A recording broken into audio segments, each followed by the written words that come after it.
I'm Evans Andrew, and this is Maisha Nordics.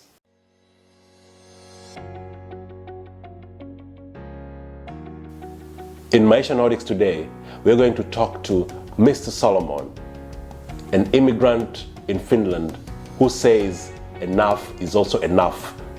All the way from here, wanting, yearning, dying to make a change in his country.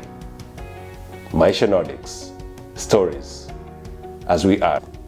Welcome to Maisha Nordics. Thank you. It's a pleasure to talk to you finally. We've been trying to do this for a while, and because of schedules and the busy life in Finland, it's been a bit of a challenge. But here we are. I'm glad we made it. And it's timely, I must say. So please tell the audience, tell our viewers who you are and how long you've been in Finland. My name is Solomon, and I am from Nigeria. I came to Finland in 2013, meaning I've been here for 7 years now. The original purpose why I came to Finland was for studies. Right. But having lived in Finland for 7 years, my priorities have changed. Is that so? Yes. So I came to study theology. I did a Master of Theology at the University of Helsinki. And during that period, I began to question myself about a lot of things. Right. About how society works and how society should work. Right. I noticed a lot of things in Finland that things work. I mean, society is very organic. Systems function like a living human being. The traffic is never so crowded that you can't get home on time. The metro works, the trains work, the buses work. You go to government offices and you're served on time. So things work here quite well. Are you trying to compare this with Definitely. I mean, these are some of the things that made me to question why things don't work where I come from. Right. And so I decided to shift from theology to something more technical. So now I'm studying construction engineering. All right. Yeah. But Mr. Solomon, you have to remember that Finland has a population of 5 million.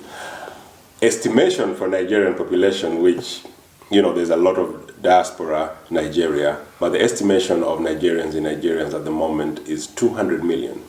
And it's the largest, most populous country in Africa right now. Yes, it is. And it's also the biggest black country in the world. Is where there is the highest concentration of black people in the whole world. I didn't know that. Right. Yeah. Interesting. Mm-hmm. So what is your frustration with your country at the moment? A lot of things, actually. So in Nigeria, we have power cuts all the time. You can never have a reliable electricity anywhere in Nigeria. Power cuts for hours every single day of the week. Right. We have very bad roads, so the roads have become a death trap. So you can't travel freely. You can have accidents. Your tires can pull off at any time. There are huge potholes on the roads. And there is also the problem of insecurity. Right. Miscreants and criminals and robbers, the roadside bandits have taken the opportunity of the bad roads to rob travelers. And there is general poverty. The problems are just endless. But they all emanate from corruption and bad governance. Yes. And that is what you are trying to... do you want to correct it? And in what way you Definitely. Nigeria has been on news a lot in the past week about special, it's called SAS. Yeah, Special Anti-Robbery Squad. Mm-hmm. And the most interesting thing that I read was that actually, because people are calling for SAS to end. Yeah. But from the history, I've read that actually this squad has been abolished almost 4 times. Yes, 4 times. Without any changes. Now, with having that background in mind, that how things work back in your country, that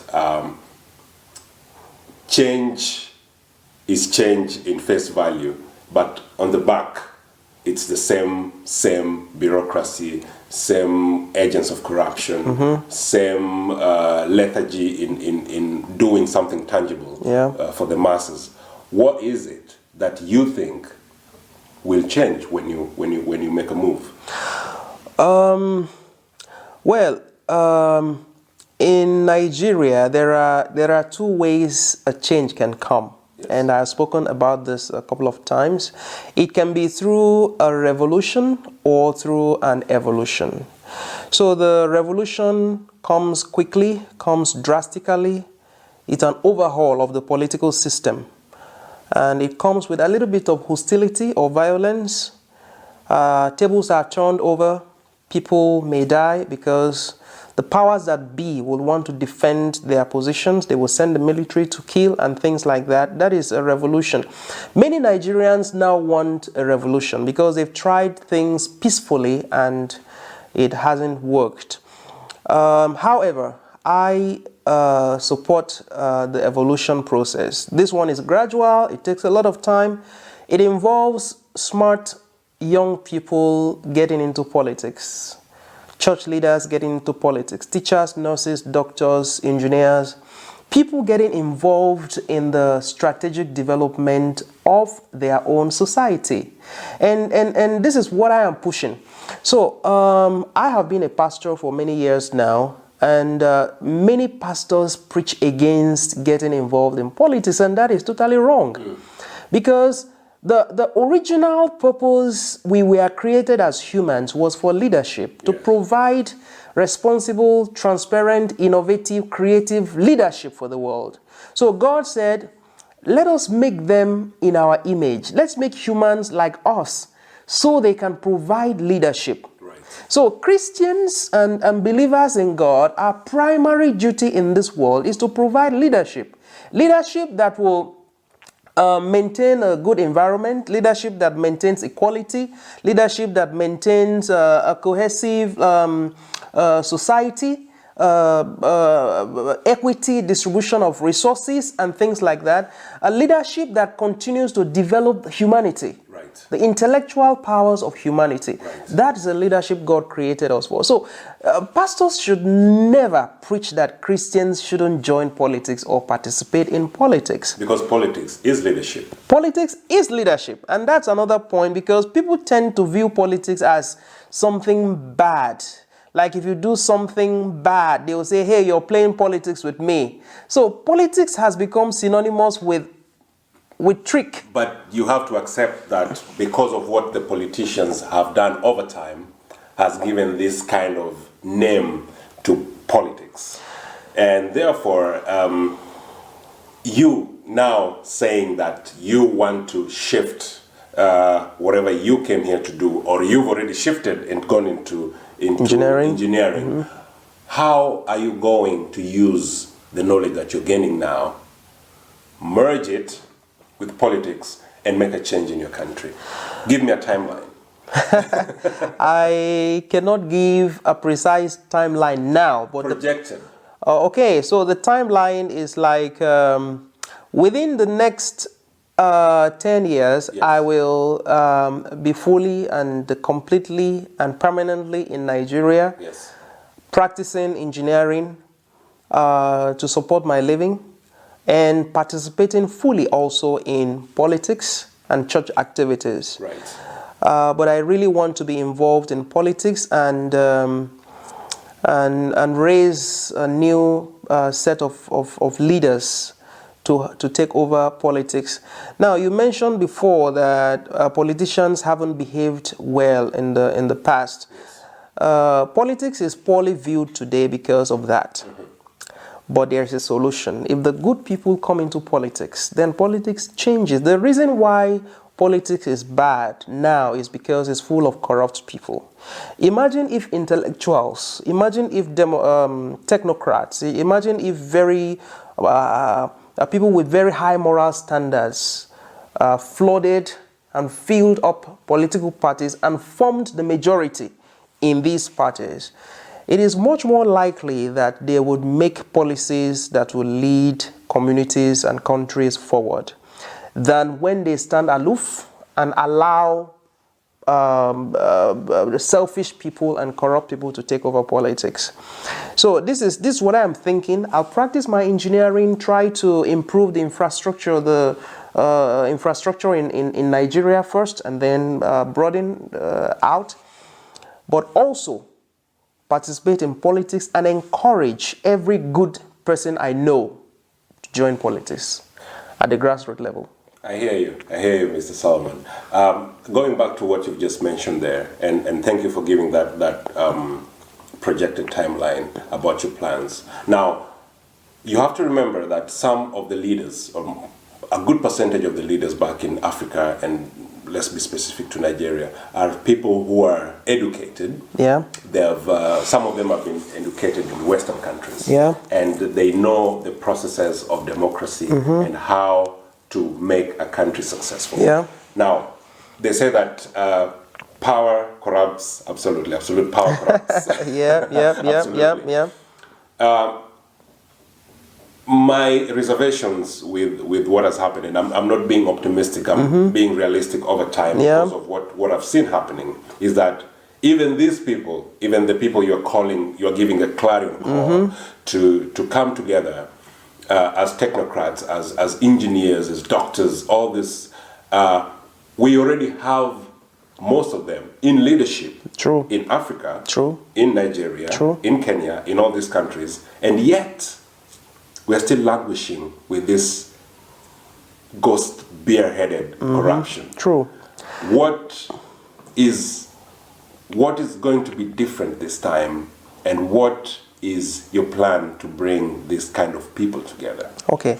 Now, the one of the biggest problems we have in politics in Africa is we have failed to put checks and balances that will protect us from conflict of interest. Right. So, what we should do is that you watch my back and I watch your back. You watch me against corruption, and I give you the absolute freedom to watch me and to expose me if I do wrong, and I do same to you. These are the checks and balances that are lacking. Because in Nigeria now, when a brother does something wrong, the other person just turns to the other way. I mean, turns around, and they keep quiet. If somebody in your party does wrong, people don't have the courage to say, hey, this is wrong. Right. And things like that. So in 2014 in Nigeria, the then president of Nigeria, President Goodluck Ebele Jonathan, he set up a national sovereign conference.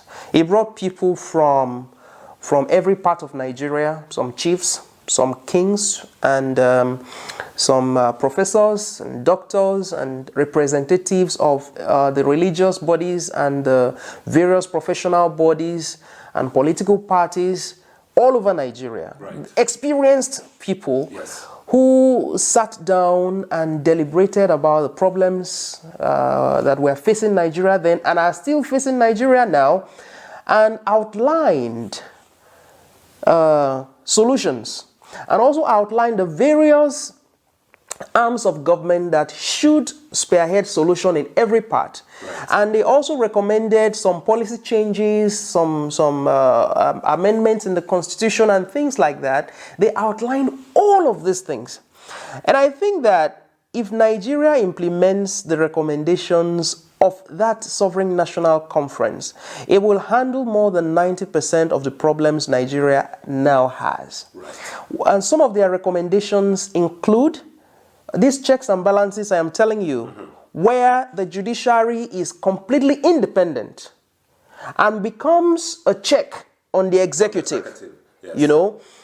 And they are independent, they are autonomous, so they are able to watch the executive, and the legislature is also independent, but they are monitored by the executive and the judiciary. Yes. So if these three arms of governments are separated and independent, and they provide check and balances to the other for the other arms, that will go a long way to help.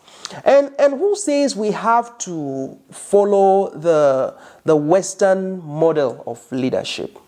We don't have to. We can develop a model unique to us. Yes, that works for us. Yes. For instance, in Nigeria, you have tribes who have distinguished borders. But you've cut the tribes into two, and you put one tribe in one province, one part of the tribe in one province, and the other part of the tribe in another province. In Nigeria, we call them states. It doesn't work. And you bring politicians to govern them, and they still have tribal chiefs and kings that are very powerful. Yes. That system doesn't work.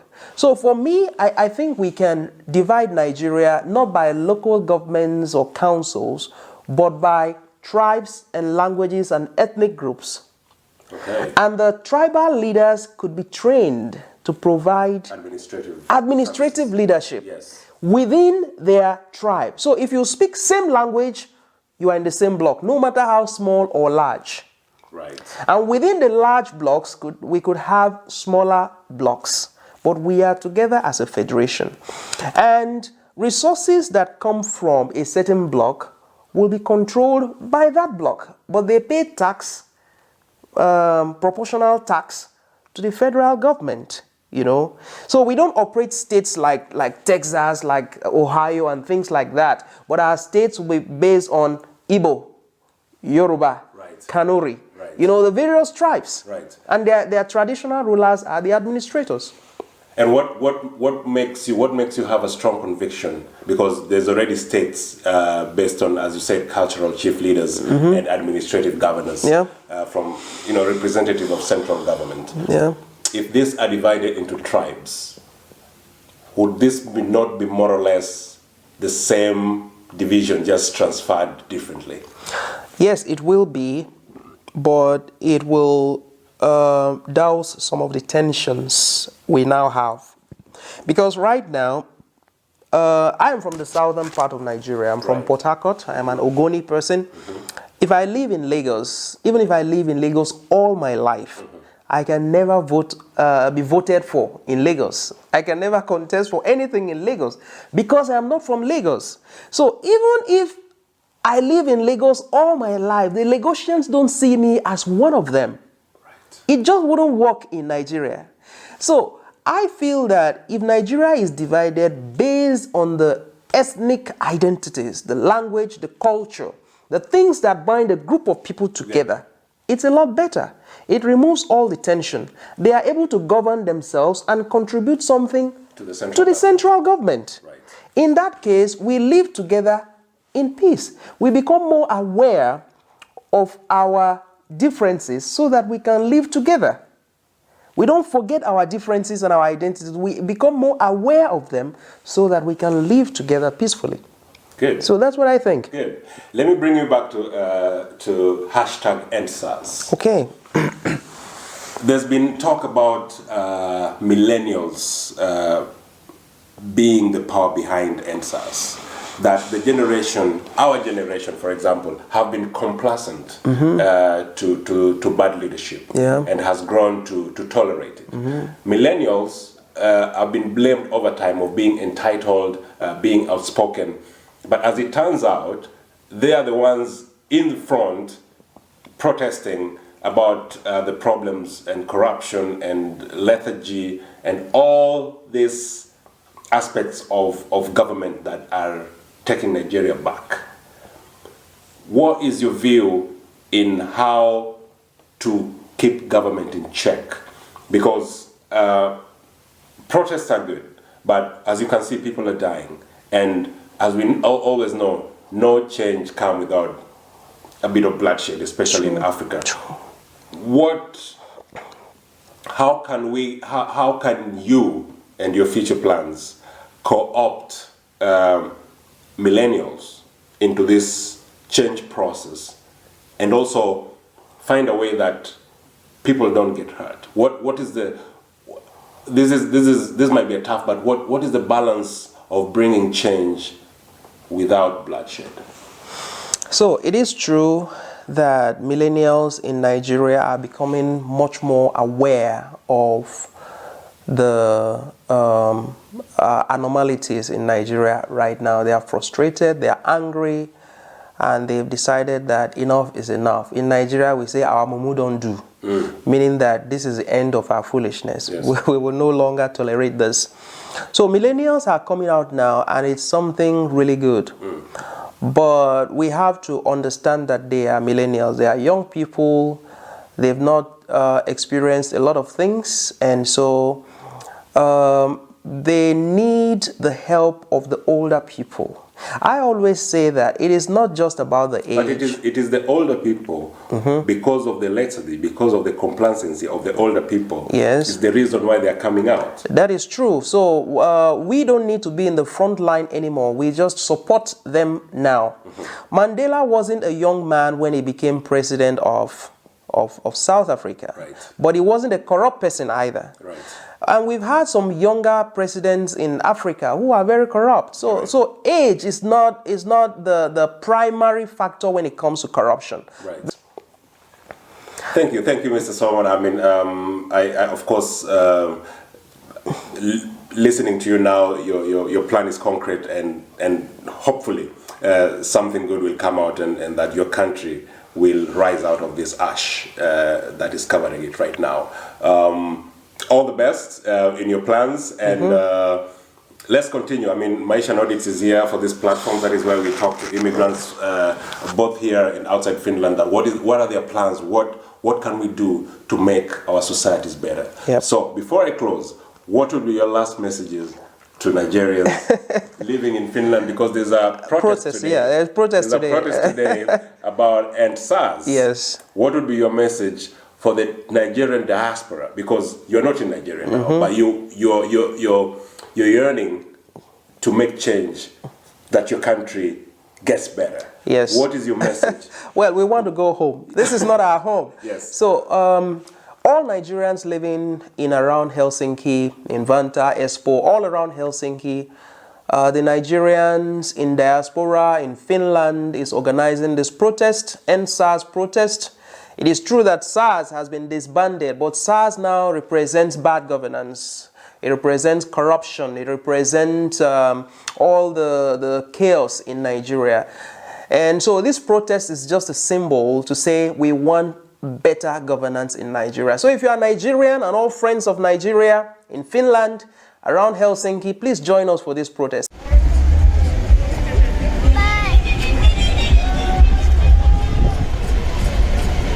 Yes.